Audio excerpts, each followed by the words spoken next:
blessings that God's bestowed upon us, what really suffering is out there, and how bad it is. And I completely agree with you. I think it's incumbent upon religion to look at suffering out there, no matter whether it be Muslims or Jewish people or Christian people or Buddhist, Hindu, whatever. If we work toward that goodness, I think that's really sort of the key to developing better relations and to fostering each other, really loving each other the way we should. So that's a great point. Thank you. I'll just make a short response to two comments. One, all the religions that I know of have an injunction upon their members to care for those who are less fortunate than us, those who are sick, those who are poor.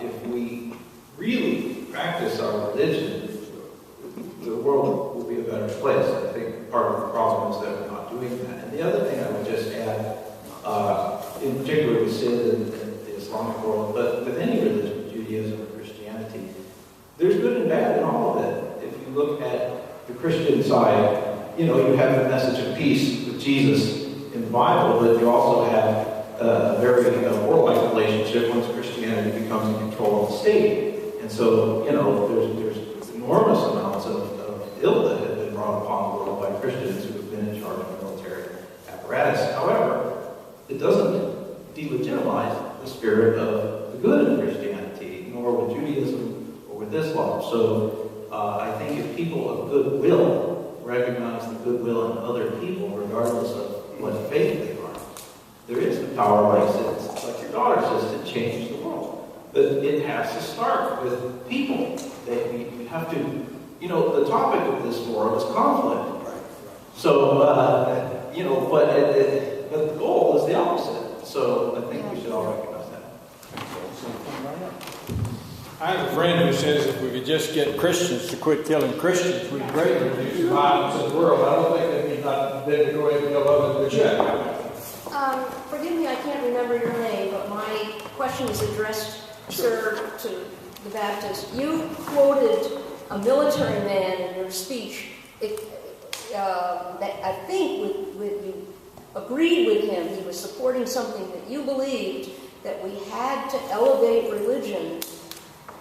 Can you clarify that? We have to elevate religion into the political sphere? Yeah. And give it the recognition, some greater recognition of political power? Well, my comment is that for those of us in the room who are passionate church-state separationists, of course, the elevation of religion is, in many ways, the root of so much of international conflict, not just international, but in the United States. And that you can only keep religion where it belongs, in the personal sphere and not the political sphere, we wouldn't have so many of the conflicts that we have today. Can you clarify? Certainly. I don't know. Well, I'm not a proponent of the idea that religion belongs in the personal realm. I'm sorry? I'm not a proponent of what you said, that religious belongs in a personal realm. In your gesture, you said you pushed it down. I believe God created everything, and whatever our religion is, whether it's Judaism, Hinduism, Muslim, Christian. Atheism? If that's an ism, but an atheist does not believe in God.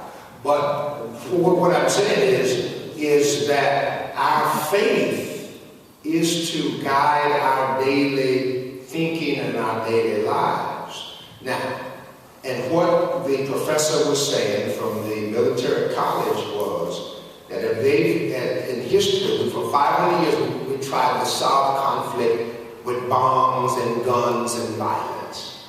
And that has proven unsuccessful. And that since religion plays such a role in everyday life, that when it comes to international peace, international conflict, you cannot leave religion outside of the room. So I agree with that. I agree with that. See him and then we'll come to you. Okay. I was going to ask Sid to explain the conflict between the Sunni and the Shia. Well, we'll be all there. I can stupidity. so it, you know what, there's been so much, excuse me, just like a stand-up, there's been so much said about the conflict between Shias and Sunnis, and basically, you know, for those of you who don't know, I'm sure all of you do, that basically the conflict arises out of who should take after Prophet Muhammad, as to who should be the next person in line after Prophet Muhammad, where the Shia said it should be his son-in-law, Ali, whereas the Sunnis believed it should be someone else who was one of the other sort of companions that were more perhaps learned in their opinion. You know, I don't know the truth, I wasn't there. So in any case, that is basically the conflict. And I think the easiest way, again, the conflict is, you know, when you look at moderate people, my brother-in-law happens to be Shia, and I'm Sunni. We're great friends.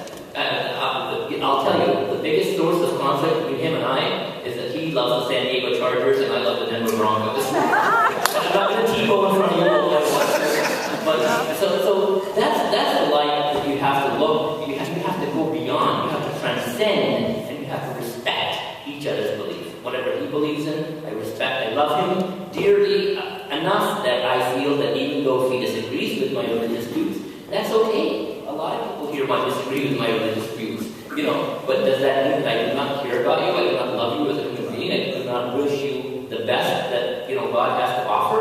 Well, of course I do. And to the atheists also. I wish the same thing. Although I'm a religious, well, somewhat religious person, you know, I wish the same on everyone. So I think when you look at the conflict between Shias and Sunnis and you see, oh my God, 28 people died because a bomb exploded in Iraq, killing a wedding party of the Shias and stuff, that is not condoned in any faith. I don't care whether it's a faith out of Mars or on this earth. That just doesn't make common sense.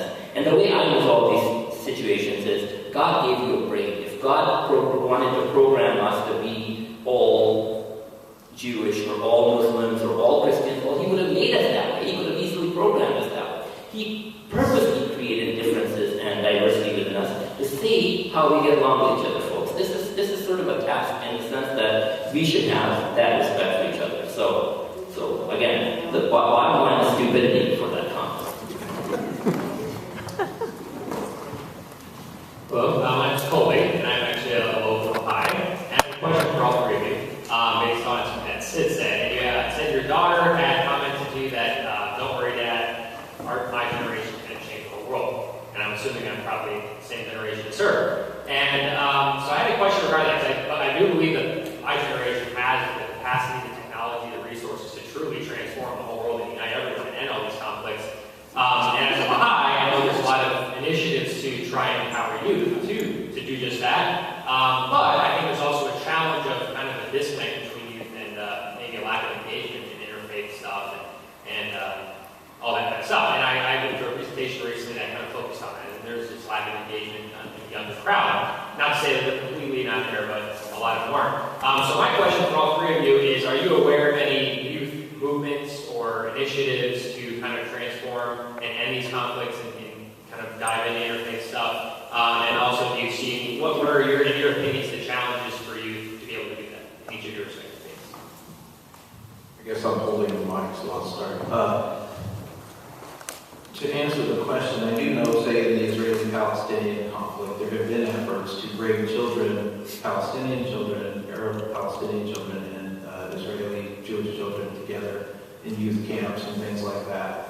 And those efforts, you know, it has to be on a person-to-person basis. And so those efforts, you know, when you look at the conflict right now between Israel and the Arab world, and now potentially the Iranians as well, it doesn't seem to be going in the right direction. So I suspect things are trending to become more violent, not less violent right now. But I think that just because that's the case, you still have to put up a fight. And so I think efforts like that are very useful. I would say this. The first thing is stop being afraid of other people. If you can get rid of your fears, that's the first step. Because when you're afraid of somebody, that automatically you have a reflexive nature to go to conflict then. And so I think a lot of times the people who are the most bellicose are also the most afraid. So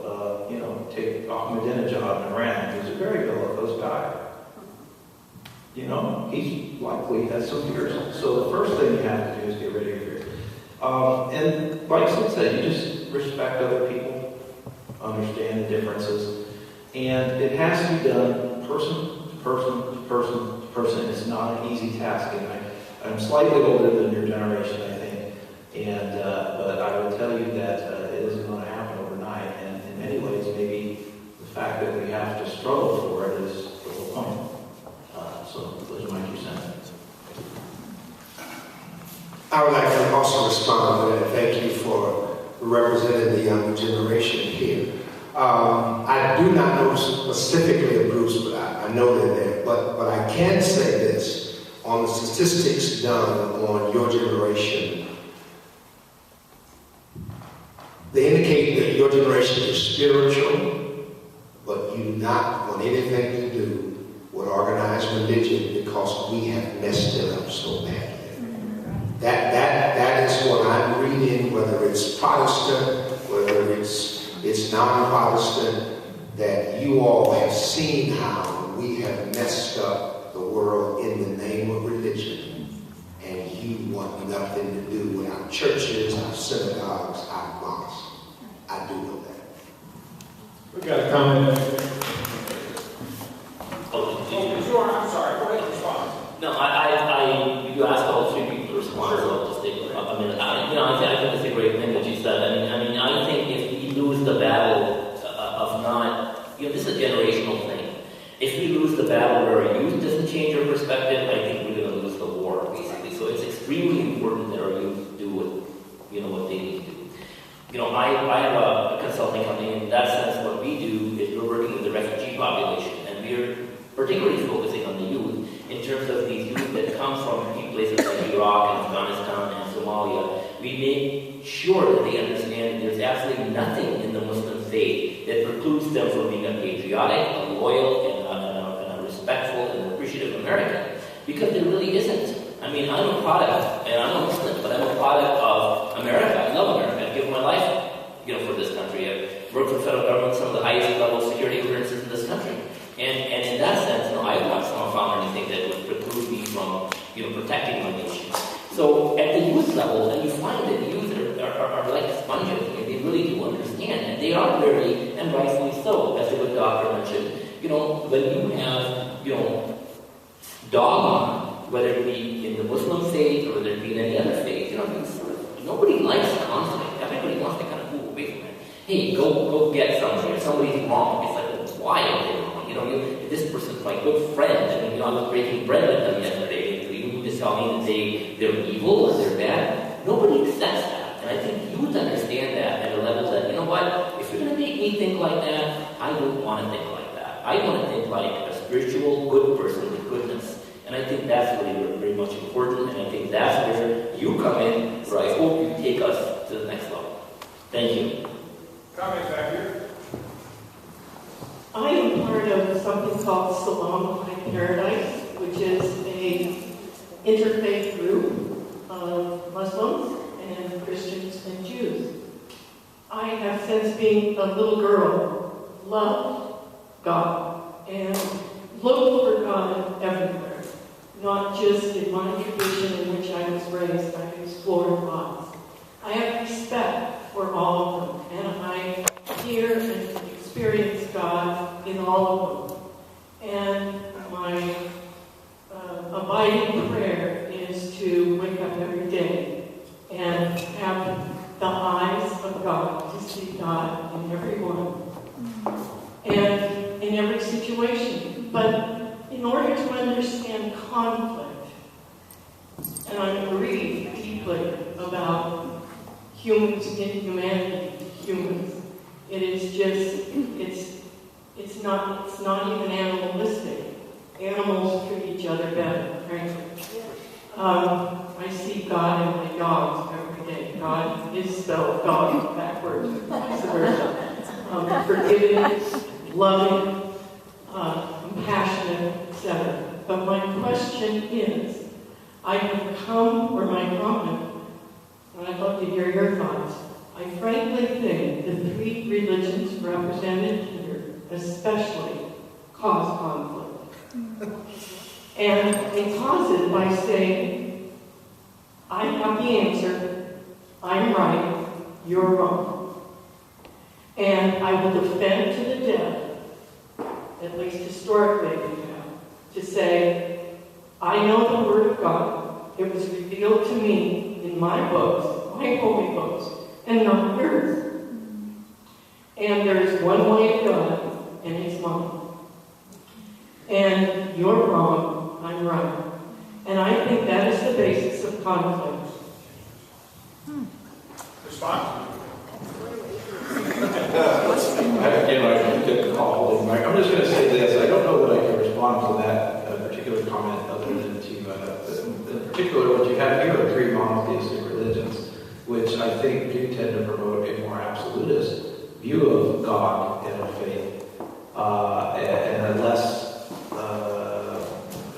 tolerant, I guess, view of other faiths, because the nature of monotheism, that there is one God, and it happens that whatever the faith might be has the interpretation of it. I think a polytheistic framework would allow you to have certainly to accept other religions in a much easier context. I just wanted to say one thing back to the last comment, which was about the youth and how to change things. And one thing I have noticed traveling around the world is that I guess I would call myself a bit of an American exceptionalist. This country is unique in many respects, and it's very unique in terms of religion. And the fact that we can all sit here and have a conversation like this is a very American thing. And I think to some extent, it's going to be almost, like I say, American exceptionalist, almost religious, but to some extent, the concept that America can be a city on the hill to the rest of the world, I really feel that the element of religion and how different religions can live together in peace in one society, like Sid was saying, how the Muslims can be patriotic Americans. There's nothing in Islam that prevents that. There's nothing in Judaism that prevents Jews from being patriotic Americans, and nothing to prevent Christians from being patriotic Americans. And I think the American ideal, really, I think to some extent with religion, we actually have a means of helping the rest of the world. So. All right, we got so are you going to respond? Can I just say something very quickly? I think I can say it in 2 sentences. I do take the position that God reveals self. I believe that God reveals self in my own faith tradition. At the same time, it is considerably above my pay scale to tell God that God does not reveal self in other faith traditions. The reason why I'm here fundamentally is that I want to know what God has said through people like our 3 guests and people who are here. And I would suggest that if we focus less on the sovereignty of our own theological point of view and more on the question of what God is doing in other faith traditions, we'd be in a lot better shape. So, just a quick comment. I think you have a comment now. I did, and I have a lot of friends and relatives that have fear, and mainly they're terribly afraid of Muslims. And when I talk with them and I tell them about our organization, I say, why don't you seek out someone that's a Muslim and understand them, meet them eye to eye, and see what your similarities are, not what your differences are. And you'll be surprised. I mean, I've been to a Shad Rock party, and I had a wonderful time. And I took my minister's wife with me, and she had a wonderful time. And we're Christians. And we just, it's just so delightful to have this mosaic of beautiful religions throughout the world. And we really all have the same purpose, and that's love.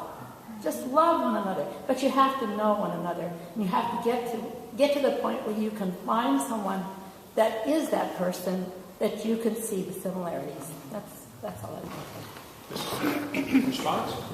Yeah, actually, I have a story to tell you about that.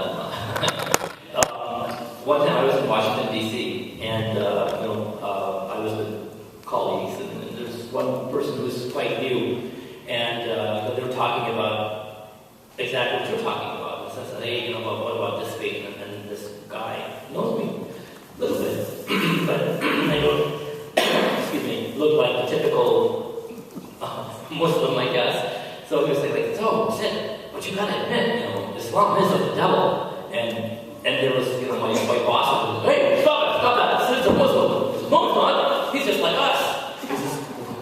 what did you say? And then he said, profusely apologized. I'm so sorry. I said, hey, look, it's totally okay. I completely understand. But you know what? You made a really important point. I'm just like you. I believe in what you believe in, and I fear what you fear.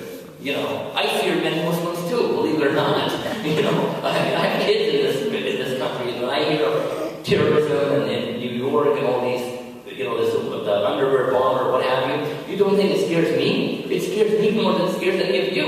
Because I'm associated with that type of person. You're not. So it's incumbent upon me to break the barriers of dogma and of historical, you're the Muslim dog over there. You can never be right, and your faith says this, and you're all... That's wrong. That's not the case. And I and many moderate Muslims, many moderate Muslims like us, the majority of the moderate Muslims like us, are working towards just that. But for God's sake, give us a chance. Hear us out. Get to know who we are. Get to know how we feel. Just to relegate us in a cage that, you're a Muslim dog, I don't want to listen, is not fair. That's not what Jesus would do. That's certainly not what our faith would do. And that's certainly not what atheists would do either. So be reasonable, be sensible, and open your mind and your heart. And when you find someone like Nadal Hassan, who's an animal, who did what he did, I want to be the first one to... It's like the hardest, most awful punishment on that man. Even though he's a Muslim or Martian, it doesn't matter. He misinterpreted my faith. He needs to pay the price of killing innocent, brave, American soldiers. That's just not appropriate. That's just not right. Not just on a Muslim level or a Christian level or a Hindu level, at a human level. And that's what I'm talking about. Give us a chance. Thank you. We've got about 3 minutes. We've got a person here with a question, a person there with a question. I don't know, are we able to do 2 questions in 3 minutes with responses? Let's see.